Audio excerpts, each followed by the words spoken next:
Hey, what's going on, guys? So, if you don't know me, my name's Alex from Scenic City Adventures, and this is my Super Pacific.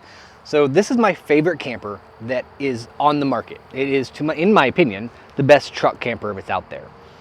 But I've got bad news, and I'm selling it. Not because I don't love it, but because if you follow our Instagram, you may have seen we're kind of changing out the way that we travel and the vehicles that we are using. For now, we're keeping the trusty Tacoma, but we're gonna let the camper go. So this is number 37. I'm one of the early adopters of this style of camper, and we've had nothing but great luck with it. If you've been around for a while, you know we previously had rooftop tents, and then we went to a Go Fast camper, and we went to this, and we love it. It's been all over the country with us. We've put around 40,000 miles on the truck with this setup and had no complaints. But because it's being sold, I figure it's about time to kind of give a little bit of a review and to just kind of go over it, so if you're interested in purchasing it, you know what you're getting into. So let's kind of take a look at the camper and show you what I like about it and just the overall of the camper, in case you're interested.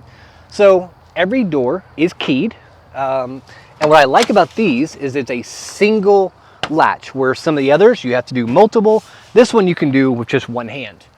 Another nice thing is these doors you can open from the inside. So these latches, you can unlock here and open them without having to try and get out to open these side doors.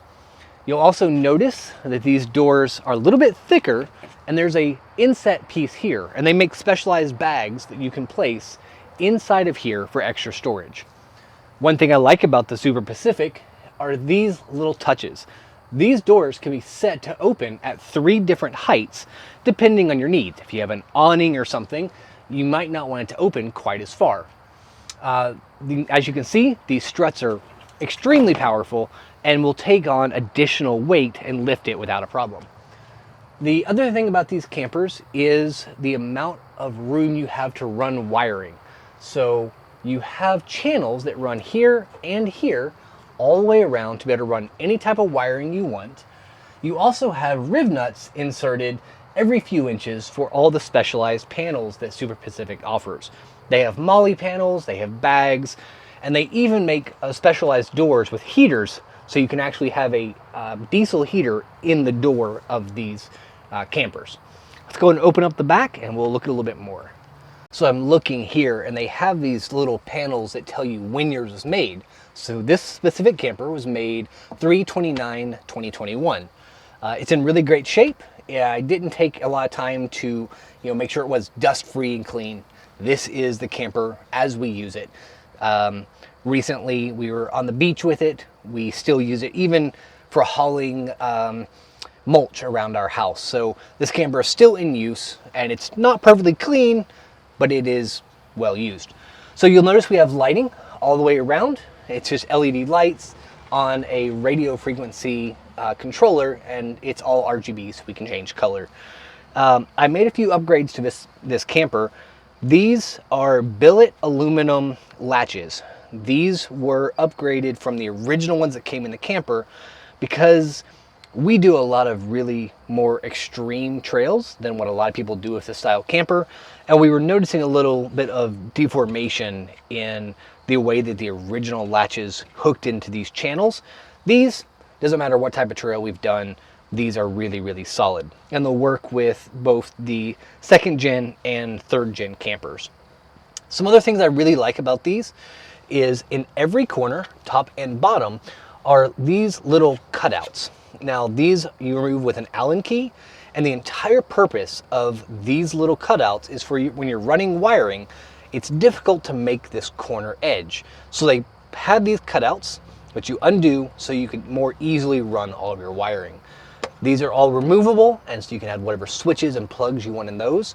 In our case, we have USB plugs, 12 volt, and we also have a switch for our water pump. As you can tell, these are both for storage. We kept a Goal Zero Yeti 1500 in this one with a little removable lid and storage here. And then all the other ones are open and then a water tank, 16-gallon water tank here in the front. We have removed the hot water heater, but I can show you the plate that we used for that. But we kept a hot water heater up here, just a propane powered one. And then on this side is where the propane tank would sit, full-size propane tank. This is the fill for the water. And then up here in the front is where all the hoses run for your water. I did forget to fully remove all the water moisture from it during the winter, and I had a crack in the hose. Easily replaceable, just haven't done it. So that's what the interior of this looks like.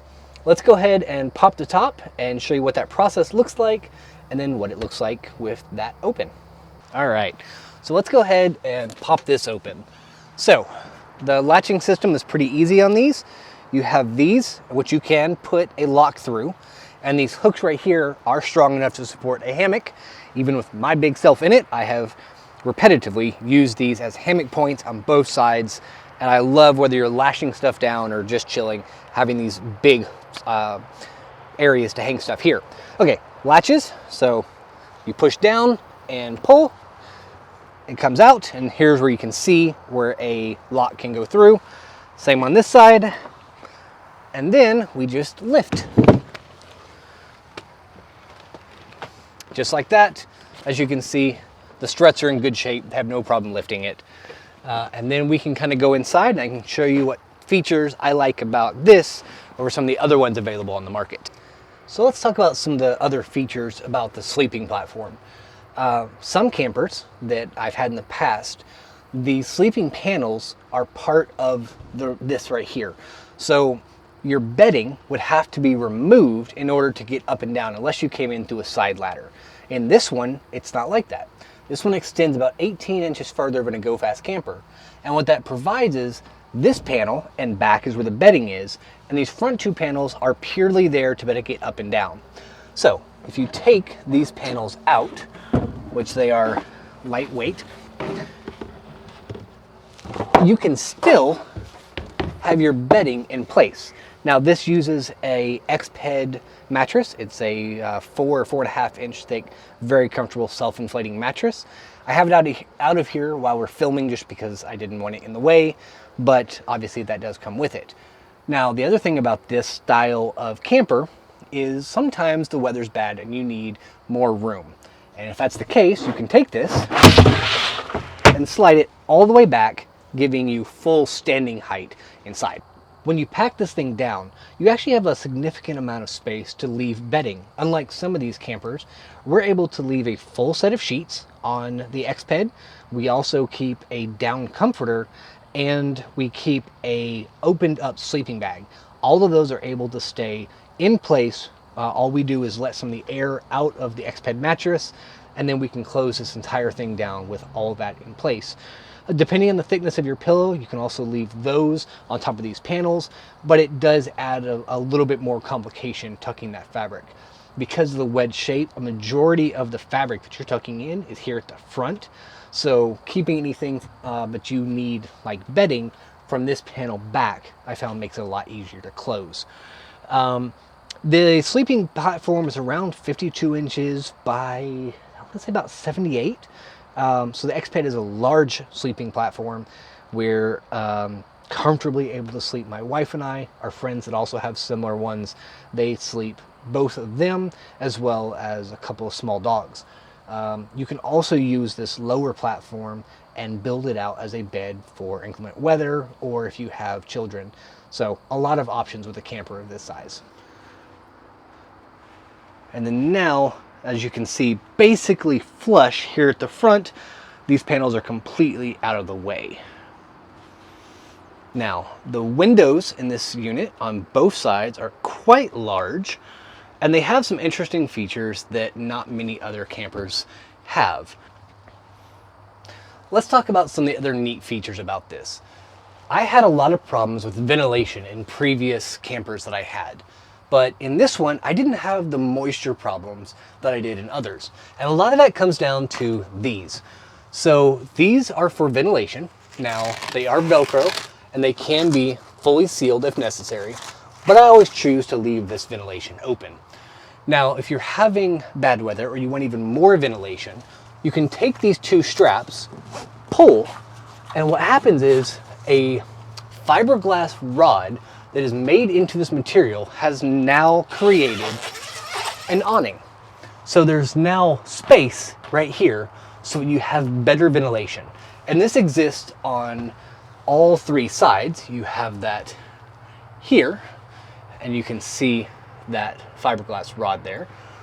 And then that also exists on this side, and there are two panels here and here that open up as well. So you have a significant amount of ventilation and really large windows.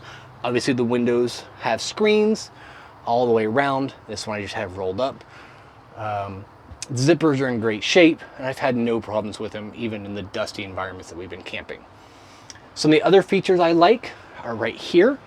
This is an elastic bungee cord, and its entire purpose is to help whenever you fold the camper down, it sucks this fabric in so that you're not having to try and do that yourself manually.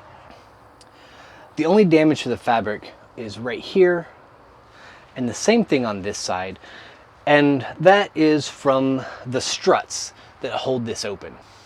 Speaking of the struts, this thing has been used in about every type of weather possible. We've used it in heavy downpours and rain. We've had high winds from 10,000 feet camping in Colorado to on the beaches of North Carolina, and we've had no problems with wind making this flutter, making it move, making any unnecessary sound. The key with any wedge camper is, when possible, park facing into the wind so the wind is kind of blown up by the hard roof. I don't know there's much else to show on the inside. It's kind of what you expect with this type of camper, but you will notice there's a track that runs all the way around all the corners. That's really convenient for any type of mounting that you want to do. That track also is around the outside and on the inside, so you can use T-nuts to really customize these campers as much as you want.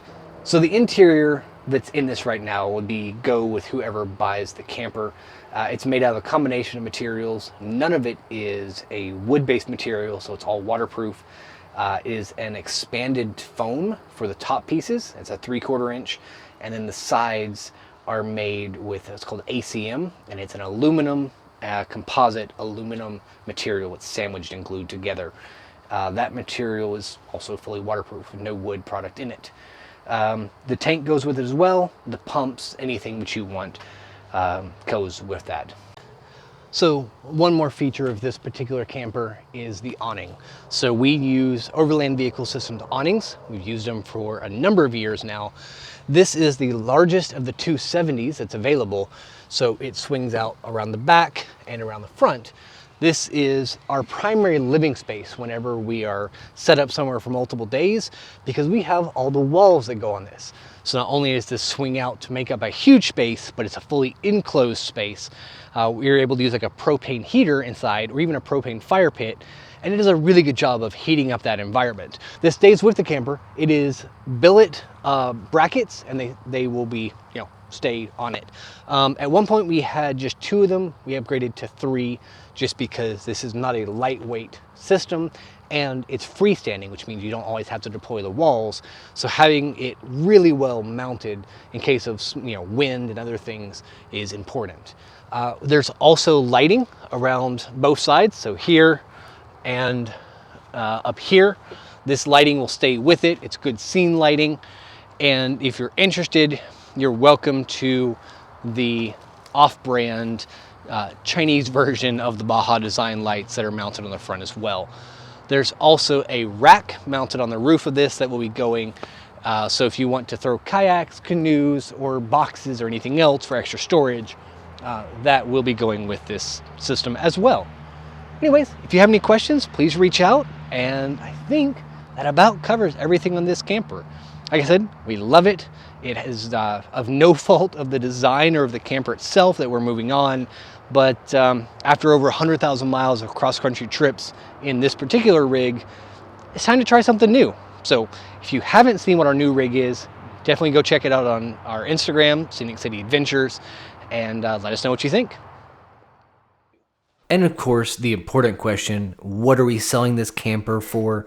We currently have it listed for $10,000. That obviously includes the awning, the walls, the interior, and any of the lighting. So feel free to reach out. Let us know if you're interested.